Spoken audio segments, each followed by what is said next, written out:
विश्व मौसम दिवस के मौके पर जयपुर के मौसम केंद्र में ओपन हाउस कार्यक्रम का आयोजन किया गया। कार्यक्रम में आमजन और विद्यार्थियों को मौसम विभाग की बारीकियों से रूबरू करवाया गया और इस दौरान बदलते मौसम चक्र और आधुनिक तकनीकों के इस्तेमाल की जानकारी दी गई। इस दौरान बताया गया कि प्रदेश मौसम विभाग और तकनीकों के मामले में काफी आगे बढ़ चुका है। मौसम की सटीक भविष्यवाणी से किसानों और आमजन को का भी लाभ मिलता है।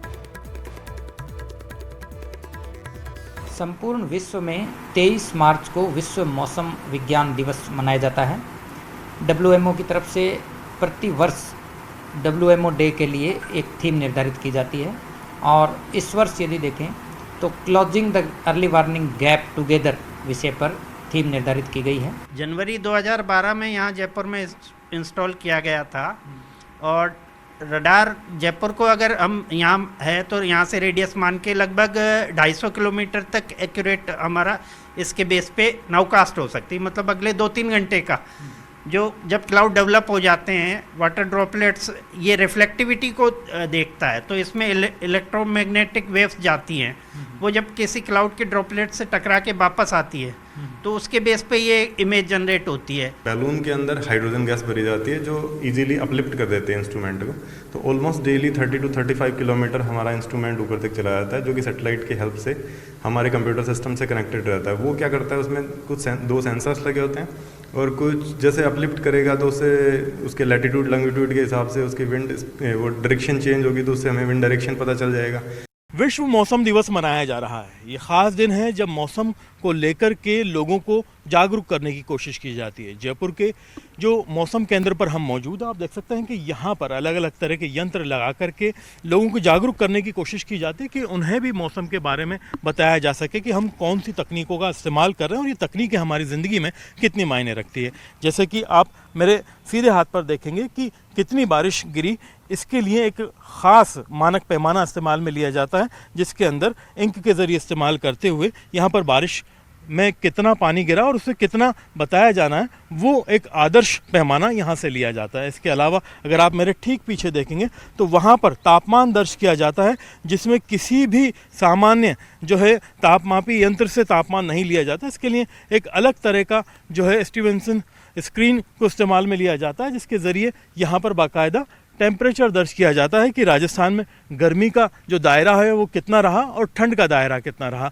ऐसे ही अगर आप मेरे ठीक पीछे देखेंगे तो वहाँ पर आपको डॉपलर रडार दिखेगा जो कि गेंदनुमा सा सामने यंत्र नज़र आ रहा है। इस डॉपलर रडार के ज़रिए जो नाउकास्ट की जाती है यानी ताज़ा 3 घंटे के हालात के आसपास के इलाके में हमारे तेज़ अंधड़ आएगी, बारिश आएगी, बिजली गिरेगी या फिर ओले गिरेंगे, ये वक्त रहते पता चल जाता है। मौसम के अंदर जिस तरह से सैटेलाइट जो है उसका प्रेडिक्शन बहुत मायने रखता है, ठीक उसी तरीके से हमारे जो सामान्य इक्विपमेंट हैं वो बहुत मायने रखते हैं। जयपुर के अंदर मौजूद इन तमाम यंत्रों के ज़रिए आसपास के करीब 200 किलोमीटर के दायरे का पता लगाया जाता है और कोशिश ये की जाती है कि इन तमाम चीज़ों से एक्यूरेट। राजस्थान स्थापना दिवस को भव्य रूप देने के लिए ब्यावर जिला प्रशासन ने तैयारियां शुरू कर दी। कलेक्टर डॉक्टर महेंद्र खड़गवावत ने अधिकारियों के साथ बैठक कर कार्यक्रम की रूपरेखा तय की। कलेक्टर ने कहा है कि 25 से 31 मार्च तक 7 दिवसीय आयोजन में अलग अलग कार्यक्रम आयोजित किए जाएंगे। कलेक्टर ने अधिकारियों को निर्देश दिए कि वो सभी कार्यक्रम को सुचारू रूप से संपन्न कराने के लिए समन्वय स्थापित करें। इसके बाद कलेक्टर डॉक्टर महेंद्र खड़गवावत अधिकारियों के साथ कार्यक्रम स्थल अंबेडकर भवन पहुंचे जहां पर उन्होंने तैयारियों का जायजा लिया। कार्यक्रम के दौरान डीसी से डायरेक्ट संवाद रहेगा, 2 वे कम्युनिकेशन रहेगा और 300 से 350 लाभार्थियों की और वरिष्ठ जनों की इनकी गैदरिंग रहेगी और इस पूरे कार्यक्रम को कलेक्टर सर के निर्देशन में बहुत ही अच्छे से करवाया जाएगा और ताकि राजस्थान दिवस एक ऐतिहासिक तौर पे बन पाए। उधर कोटा में हिंदू नववर्ष आयोजन को लेकर बड़े स्तर पर तैयारियां की जा रही। 30 मार्च को ऐतिहासिक शोभा यात्रा निकाली जाएगी जिसमें शहर की 51,000 महिलाओं को कलश के साथ शामिल करने का लक्ष्य रखा गया। शोभा यात्रा दशहरे मैदान से शुरू होकर श्रीनाथपुरम तक पहुंचेगी और इस शोभा यात्रा को भव्य बनाने के लिए पीले चावल बांटे जा रहे हैं। ज्यादा से ज्यादा लोग शोभा यात्रा में शामिल हो सके इसके लिए घर घर लोगों को पीले चावल देकर शोभा यात्रा में शामिल होने का आह्वान किया जा रहा।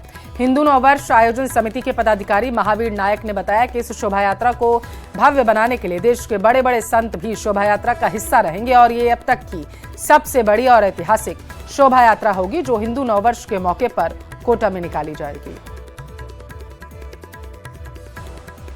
वर्ष के उपलक्ष्य में 30 तारीख को विशाल शोभा यात्रा, कलश यात्रा का आयोजन किया जा रहा है, जिसमें 51,000 मातृशक्ति कलश लेके और दशहरा मैदान से श्रीनाथपुरम के लिए निकलेंगे और बीच बीच में भव्य जलपान की, गेट की, सबकी व्यवस्थाएं हैं। हम इसी सिलसिले में, इसी तैयारियों से आज मानपुरा गांव में, दूसरे गांव में घर घर पीले चावल देके और इनको आमंत्रित कर रहे हैं कि ज़्यादा से ज़्यादा संख्या में कलश यात्रा में शामिल हो। और कलश यात्रा में हमारे देश के प्रख्यात संत श्री श्री 1008 उत्तम स्वामी जी महाराज भी पधार रहे हैं। वो भी रैली में साथ रहेंगे और अपने आशीर्वाद से सबको लाभान्वित करेंगे। खैरथल तिजारा जिले के मुंडावर के सबलगल बनेठी गांव के लोग आज भी बूंद बूंद पानी को तरस रहे हैं। इस गांव में 2 साल पहले में जल जीवन मिशन के तहत टंकी का निर्माण शुरू किया गया, जो आज भी अधूरा पड़ा है। हैरानी की बात तो ये कि टंकी अधूरी होने के बावजूद अधिकारियों ने इसे पूरा दिखाकर यहां पर बोर्ड तक लगा दिया। वहीं पाइपलाइन बिछाने के नाम पर गांव भर की सड़कें खोद दी गई, लेकिन अब तक काम पूरा नहीं हुआ। टूटी फूटी सड़कों और सूखे नलकों ने ग्रामीणों की मुसीबत बढ़ा दी। ऐसे में सवाल उठता है कि क्या ग्रामीणों को उनका हक मिलेगा या फिर यह योजना सिर्फ और सिर्फ फाइलों में सिमट कर रह गई है।